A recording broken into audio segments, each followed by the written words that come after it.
ఓ పితామహ, ఓ మహారాజా, నా మాట వినండి. నేను జీవితాంతం పాండవులతో కలిసి ఈ రాజ్యాన్ని అనుభవిస్తాననే మాటే లేదు. వారితో కలిసే ప్రశ్నే లేదు. చిన్నప్పటి నుంచి లేదు, ఇప్పటికీ లేదు, ఎప్పటికీ లేదు. అర్ధరాజ్యం తీసుకొని వాళ్ళతో కలిసి ఉంటాను అనుకున్నావా? అది సంధి అనే కుదరదు. ఇద్దరు కూడా కలిసిపోతాం అనుకున్నావా? అది నా చేత కాదు, నేను చేయలేను. ప్రస్తుతం నేను చేయాలనుకున్న గొప్ప పనిని చెబుతున్నాను, వినండి.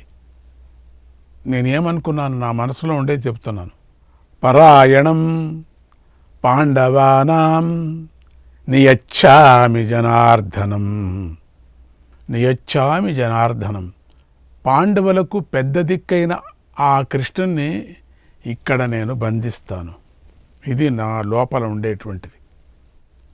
తస్మిన్ బద్ధే భవిష్యంతి వృష్ణయః పృథివీ తథా పాండవాశ్చ విధేయామే సచ ప్రాతరి హైష్యతి. శ్రీకృష్ణుణ్ణి బంధిస్తే యదువంశీయులు నాకు వశులవుతారు. నేను అదే అనుకున్నాను. వాళ్ళంతా వశులు కావాలంటే శ్రీకృష్ణుని బంధించాలి. అప్పుడు నాకు సమస్త భూమి నాకు వశమవుతుంది. పాండవులు నాకు విధేయులవుతారు, సేవకులవుతారు, నా మాట వింటారు. శ్రీకృష్ణుడు రేపు ఉదయమే ఇక్కడికి వస్తున్నాడు. ఈ ఆలోచనను శ్రీకృష్ణుడు గ్రహించకుండా ఉండే విధంగా మంచి ఉపాయాన్ని చెప్పండి. ఆయన్ని బంధించాల. మనకు ఏ అపాయం లేకుండా ఉండేటట్లుగా ఉపాయాన్ని చెప్పండి అన్నాడు. అప్పుడు ధృతరాష్ట్రుడు శ్రీకృష్ణుడిని మోసగించాలని దుర్యోధనుడు చేసిన కుట్రను తెలుసుకున్నాడు. ఎందుకంటే బయట పెట్టాడు కదా, నేను బంధించాలనుకున్నాడని. అతడి మనస్సులోని చెడు ఉద్దేశాన్ని గ్రహించాడు. మంత్రులతో కలిసి ఎంతో కలత చెందాడు. ఎంత మూర్ఖుడు వీడు, ఏమిటిది, కృష్ణుడిని బంధించటమా? ఎంతో దుఃఖిస్తూ దుర్యోధనుతో ఇలా అన్నాడు. ఓ ప్రజాపాలక రాజా, దుర్యోధన, అలా మాట్లాడకయ్యా నువ్వు. ఇది సనాతన ధర్మం కాదు. కృష్ణుడు దూత, రెండవది మనకు బంధువు. ఏంటి నువ్వు బంధించటం? దూతను బంధించటమా? దూతకు అవమానం చేయటమా? రెండవది ఆయన ఎవరు కాదు కదా, మన బంధువు కదా. రెండవది ప్రియమైన వాడు కదా. కౌరవులకు ఎలాంటి కీడు చేయలేదు కదా, ఇంతవరకు ఎక్కడా ఏమీ చేయలేదే. కౌరవులంటే ఎంతో ప్రేమ కదా. కనుక ఆయనను బంధించడం తప్పు అన్నాడు. ఎంత సైన్యాన్ని కూడా ఇచ్చేశాడు, మొత్తం అంతా తన దగ్గర ఉండేదంతా ఇచ్చేశాడు. రెండవది నేను ఆయుధం కూడా పట్టనని చెప్పేశాడు కదా. అంతకన్నా ఇంకా మనకి ఇంకేముంది? అప్పుడు భీష్ముడు చెప్తున్నాడు, ఓ ధృతరాష్ట్ర, వీడు బుద్ధిహీనుడు, దుర్యోధనుడు. వీడికి కాలపాశంలో చిక్కుకున్నాడు. శిరోభిలాషులు మిత్రులు ఎన్ని మంచి మాటలు చెప్పినా వీడు వినటం లేదు. అసలు వీడికి వినిపించుకుంటున్నాడో లేదో నాకు సందేహంగా ఉంది. మంచిని వదిలి కష్టాలనే కొని తెచ్చుకుంటున్నాడు. నువ్వు తక్కువ వాడివి కాదు.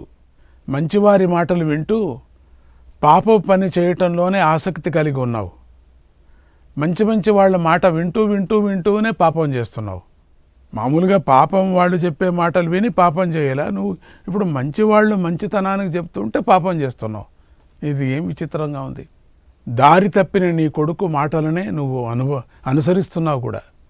ధృతరాష్ట్ర, పైకి అట్లా కనపడుతున్నావు కానీ నీ కొడుకునే నువ్వు అనుసరిస్తున్నావు.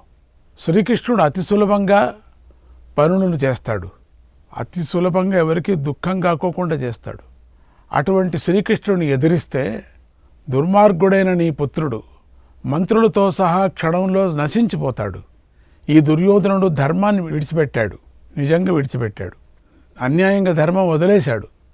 పాపబుద్ధితో క్రూరంగా ప్రవర్తిస్తున్నాడు. ఇతడి మాటలు కీడును కలిగిస్తున్నాయి.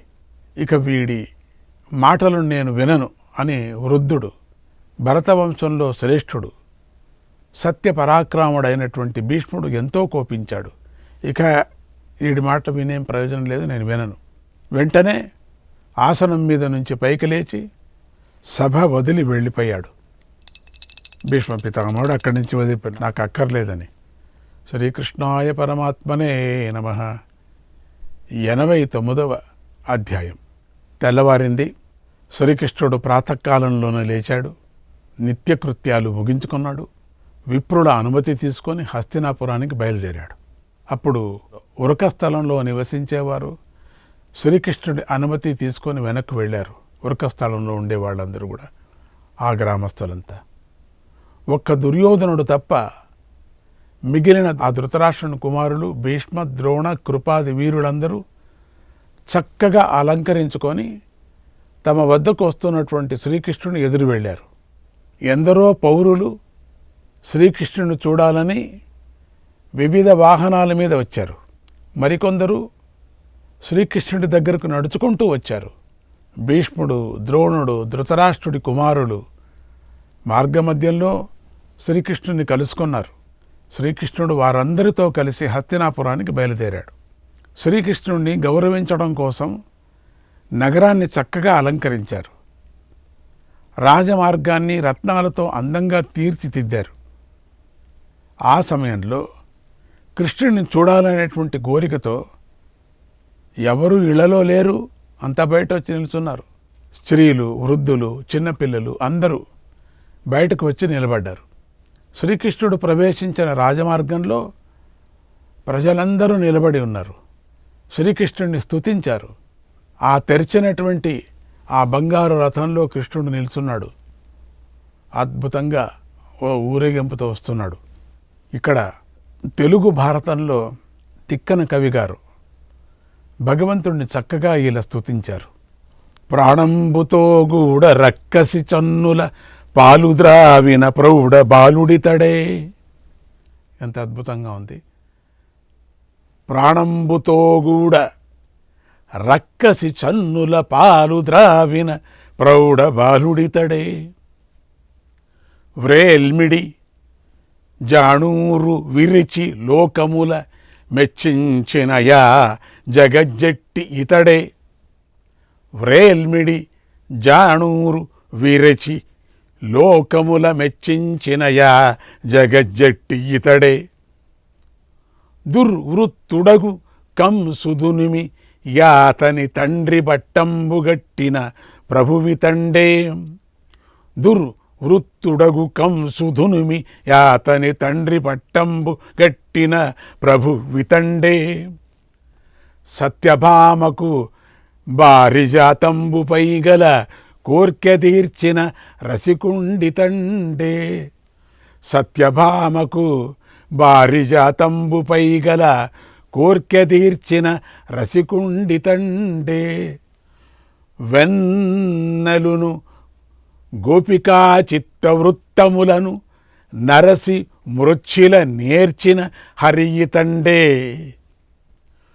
వెన్నలును గోపికా చిత్తవృత్తములను నరసి మృచ్ఛిల నేర్చిన హరియితండే. శృతి శిరోభాగముల ధన సుభగచరణ సరసిజా మోదమును గూర్చు చతురుడితడే. శృతి శిరోభాగముల ధన సుభగచరణ సరసిజా మోదమును గూర్చు చతురుడితడే. ఎంత అద్భుతంగా రాశారు చూసారా. ఆయన చూసినట్టుగా రాశారు, చూస్తున్నారు కూడా. ప్రాణాలతో పాటుగా రక్కస కాంత అయిన పూతన పాలను పానము చేసిన గడుసరి అయిన పిల్లడు ఇతడే. చిటికెలో మల్లవీరుడైన చాణూరుడిని విరిచి ప్రోగులు పెట్టి లోకాలను మెప్పించిన మేటి సూర్యుడితడే. దుష్టవర్తనుడైన కంసుడిని నిర్మూలించి అతడి జనకుడైన ఉగ్రసేనుడికి మధురా రాజ్యపట్టం కట్టబెట్టిన ప్రభు ఇతడే. పారిజాత వృక్షంబుపై సత్యభామకు గల కోర్కె తీర్చిన రసిగ వల్లభుడితడే. వెన్నెలతో పాటు గోపికల చిత్తాలను అపహరించ నేర్చిన శ్రీహరి ఇతడే. ఉపనిషత్తులను తన పాద పద్మాలనే పరిమళంతో శోభింపజేస్తాడు. అటువంటి పెద్ద పెద్ద మేడల మీద అందమైన స్త్రీలందరూ ఉండి శ్రీకృష్ణుడినే చూస్తూ అందరూ స్తుతి చేస్తున్నారు. అక్కడి నుంచి అందరూ చూస్తున్నారు. ఎంత బాగా తెలుసుకున్నారు చూసారా? ఎన్ని ఏండ్లగా వాళ్ళు కాచుకున్నారు. అటువంటి చిన్నప్పటి నుంచి కథలంతా వింటూనే ఉన్నారు. బాలకృష్ణుడి కథలు వింటున్నారు. అటువంటి కథలు వినే అటువంటి కృష్ణుడితడే, పూతని సంహారం చేసిన కృష్ణుడితడే, కంసుడిని సంహారం చేసి వాళ్ళ నాన్నకు పట్టము కట్టిన వాడితడే. ఒక్కటొకటిగా చెప్పుకొని వెళుతున్నారు. పారిజాత వృక్షాన్ని తీసుకొని వచ్చినవాడు ఇతడే. ఇట్లా పురప్రజలందరూ ఒక్కొక్క విధంగా ఆ పరమాత్ముడిని స్తుతిస్తున్నారు, ఆనందపడుతున్నారు, ముచ్చటపడుతున్నారు, నమస్కారాలు చేస్తున్నారు, ఎగురుతున్నారు. అలా ప్రజలతో నిండిపోయిన ఆ రాజమార్గంలో శ్రీకృష్ణుడి రథం ముందుకు సాగలేదు. అంతా చుట్టుకున్నారు మొత్తం. అసలు రథం కదలటం లేదు. శ్రీకృష్ణుడు ఆ ప్రాసాదాలతో శోభిస్తున్నటువంటి ధృతరాష్ట్రుడి భవనానికి శ్రీకృష్ణుడు చేరుకున్నాడు. ఆ భవనం 3 సింహద్వారాలను కలిగి ఉంది.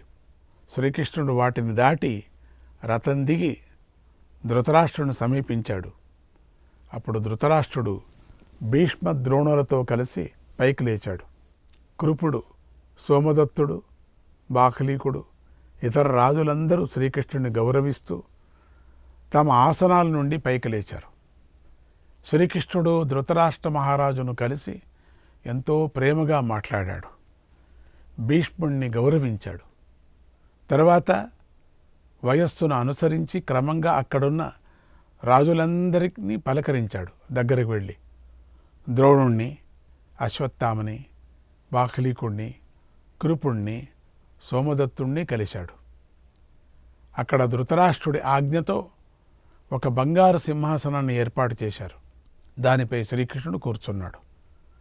తర్వాత ధృతరాష్ట్ర పురోహితులు శాస్త్రోక్తంగా ఆవును, మధుపర్కాన్ని, నీటిని శ్రీకృష్ణుడికి సమర్పించి సత్కరించారు.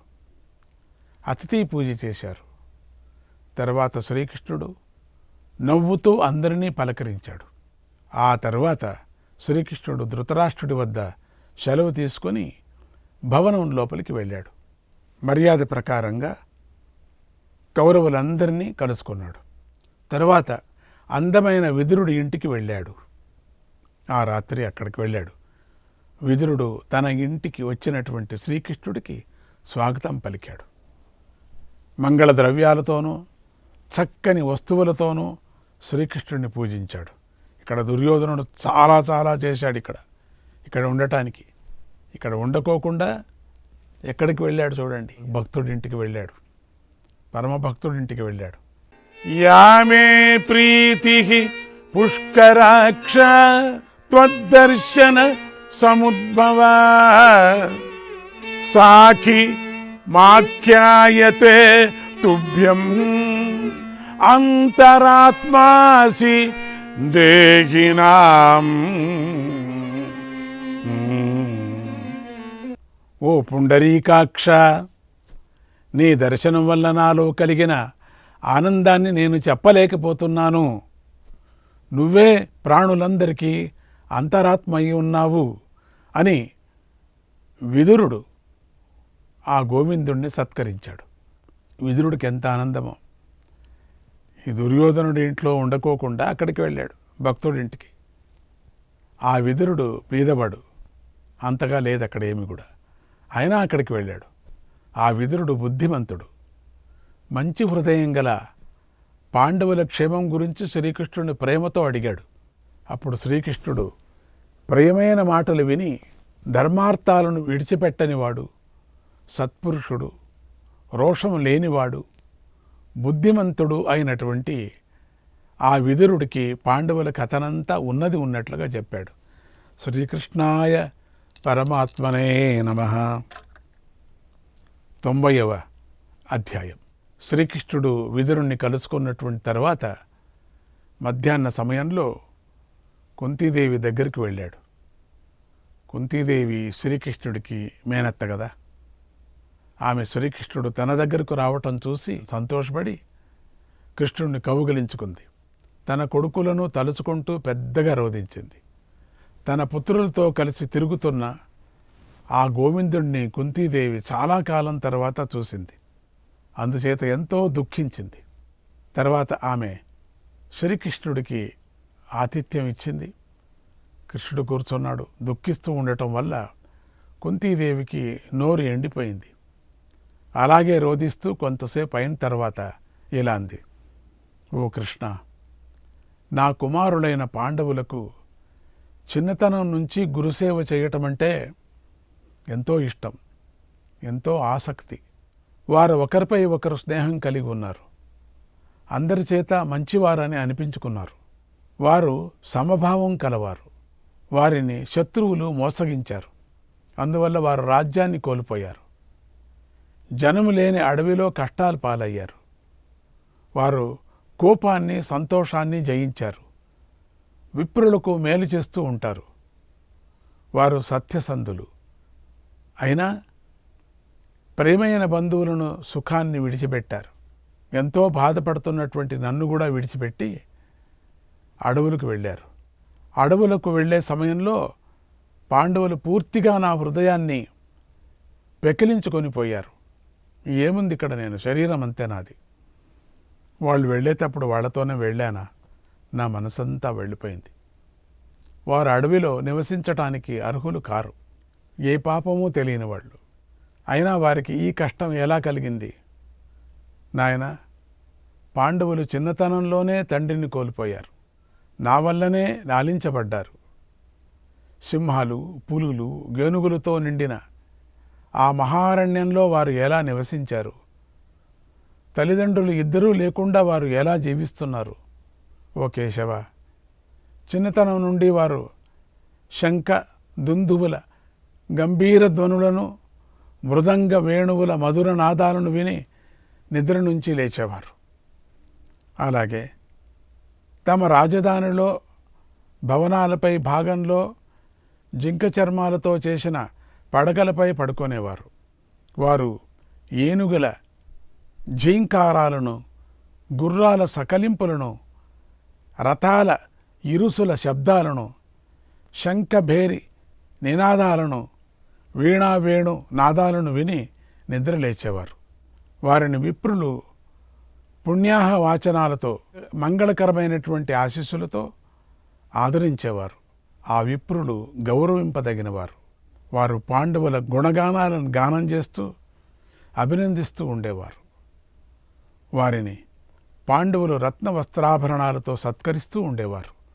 అలాంటి మంచి మనస్సు గల నా పుత్రులైన పాండవులు అడవులలో క్రూర జంతువుల అరుపుల వల్ల నిద్రకు కూడా దూరమైపోయి ఉంటారు.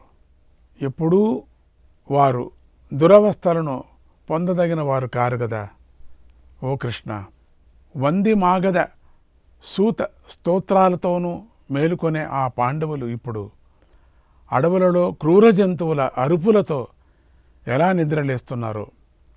కృష్ణ, ధర్మరాజు బిడియం గలవాడు, సత్యసంధుడు, జితేంద్రుడు, భూతదయ గలవాడు, కామద్వేషాలను అదుపులో ఉంచుకున్నాడు, సత్పురుషుల మార్గంలో నడుస్తాడు. అంబరీషుడు, మాంధాత, యయాతి, నహుషుడు, భరతుడు, దిలీపుడు, శిబి మొదలైన రాజఋషుల్లాగా సదాచారాన్ని పాటిస్తూ ఉంటాడు. ధర్మభారాన్ని మోస్తూ ఉంటాడు. అతడు సదాచార సంపన్నుడు, ధర్మవేత్త. ఇలా సకల గుణ సంపన్నుడు అయినందువల్ల మూడు లోకాలకు రాజు కావలసినవాడు కదా. అతడు అజాతశత్రువు, ధర్మాత్ముడు. అతడు ధర్మము, జ్ఞానము, సత్ప్రవర్తన కారణంగా కౌరవులందరిలోనూ శ్రేష్ఠుడై ఉన్నాడు. శ్రీకృష్ణాయ పరమాత్మనే నమః.